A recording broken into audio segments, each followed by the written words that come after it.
Third shot on the way for Henley at 16. Once again, I am very excited to talk to our lead stats guy and the assistant men's golf coach for Princeton, Lou Stagner. Lou, always great to chat golf with you. That's good to see you again, Ryan. Now, this week, we are talking about the Florida swing, and I think it's important to talk about one of the big winners, Russell Henley at the Arnold Palmer. Now, he did it in a number of ways, but in reality, it was his short game around the greens and on the par threes where his ball striking really excelled, where he took it and ran with this golf tournament. He did, yeah. His short game was dialed. He was averaging 1.6 strokes gained per round with his short game. That's pretty tidy, especially at that place with some of the conditions you have to face. Played really well on the par threes as well. He was 7 under during the Florida swing, 3 strokes better than anyone else during that time period. His short game wasn't just good, it was the best in the field that week. And anytime you can dial in your short game and have it perform at that level, it's going to help you. It's going to make the rest of your game a little bit easier when you can hit such tidy short game shots. I think it goes to show how important par 3 scoring with ball striking, especially when you think about how many long irons someone hits on those longer holes at Bay Hill, that really stands out. Par 3 scoring is typically not something we're talking about often, and it seems like every time we get together and chat, we're talking about guys doing really, really well on par 3s. Again, pulling from the rest of his stats, he's known as a bit of a ball striker. He's not the longest guy when it comes to being off the tee, but Russell really put it all together. Like, he didn't just dominate in par 3 or short game. Like, he elevated against the field with basically almost all of his stroke gain categories. He did. He was inside the top 25 in all 4 strokes gained categories. So off the tee approach, around the green, and putting. It's only the 4th time in his career that he's done it, and it's really a sign of a complete performance. That he was not relying on just a hot putter or really incredible approach play. Like, every part of his game was performing really well. That takes pressure off every other part of the game when you can do that. So fantastic performance, really well-rounded performance. And considering his chasers, it was, again, a very impressive win on an extremely difficult golf course. Russell Henley has it. The Arnold Palmer Invitational is his. Now, one more winner from the Florida swing that I think is really important to talk about. You know, we've talked about this guy already this year, and that is Rory McIlroy, because he had a very unique stat line at the Players, which doesn't really run parallel to the way he usually wins golf tournaments. Yeah, one thing Rory is known for is his driver. And when Rory is getting his driver into play, hitting a lot of fairways, he's dangerous. But one of the things that was really unique this week with Rory and his driver is how well he did when he missed the fairway.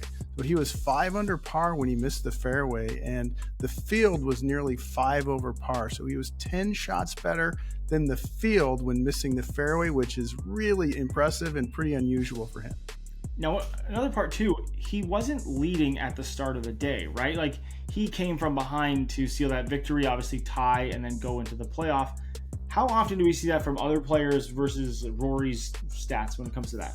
So he's now won 15 times when trailing entering Sunday. He's behind only 2 names you probably know, Tiger and Phil, since 1995. Rory's not exactly known as a clutch closer, but is he a clutch chaser? So he's now 3rd all time since 95 and come from behind wins. So once he gets that momentum and once he's lurking, he's a dangerous player. He's shown that he can come from behind and get a lot of wins on the board. The 18th hole is another one where Rory really stood out for the week and separated himself from the rest of the pack. He really did. This is kind of a mind-blowing stat. He gained 4.08 shots against the field on just the 18th hole. Like, that is mind-numbing to think about. It's the 2nd most ever at the Players since 2004. And we all know that 18 is incredibly difficult, one of the toughest closing holes in golf.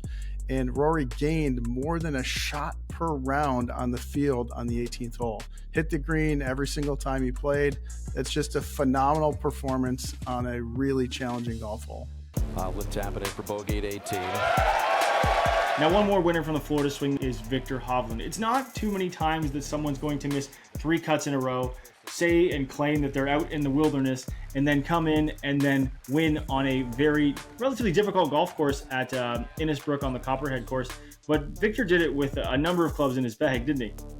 He did, and let's first touch on that. So he missed 3 cuts in a row, and then he showed up at Valspar and he won. It's the first time that's happened since 2024, and only the 5th time since 2021 where a player's missed 3 cuts in a row and then gone on to win in that next week. And I think it highlights how quickly things can change in golf. Yeah, I mean, his last win goes back to the Tour Championship in 2023, and then to be able to bring that performance to Florida again. Looking at some of his post-round interview, he even said, like, I wasn't even sure I was going to play this week because I wasn't feeling great. But hey, if you're coming in and you're feeling well, and one of the clubs that he was obviously feeling very well and very comfortable with was on the greens with his putter. Career high for Viktor. He gained over 7 shots, 7.36 strokes with his putting. It's the best putting performance he's ever had. Yeah, I wouldn't say he's the best putter in the world. He's not the worst putter in the world. He's had some good up and down seasons with the putter, with the flat stick. He was not having a great year putting so far. He was ranked 169th coming into this event, but he finished 2nd in the field in strokes gained putting this week. So when you get the flat stick rolling and you hit it as well as he does, that's a pretty good combination. The other thing that really stood out is he led the field in putts made over 10 feet. He had 12 putts total over 10 feet. And the last time that was done was Wyndham Clark back in 2024. Typically don't see that many long putts hold. And he made a few of those, which is certainly going to help the numbers. That is one of my favorite stats, is those longer putts, especially when we look at the winners. Leading into golf season, that long putt stat is something I think about a lot because we talk about the make percentage being roughly 8 feet, starting to be that 50-50 number. And then once we get outside of that, I always think to people, look, if you can get yourself to that 2-putt range almost every single time when you hit the greens, it's going to help. And if you make a couple of those, maybe one around, you're really picking up shots in your own game. And for Viktor to make 10 over the course of a tournament is very impressive. Yeah, really impressive. It's starting to get Spieth-like in making that many long putts. Awesome. Well, thanks, Lou. Thanks for diving into the stats again. And, we look forward to doing this again next month. Thanks, Ryan.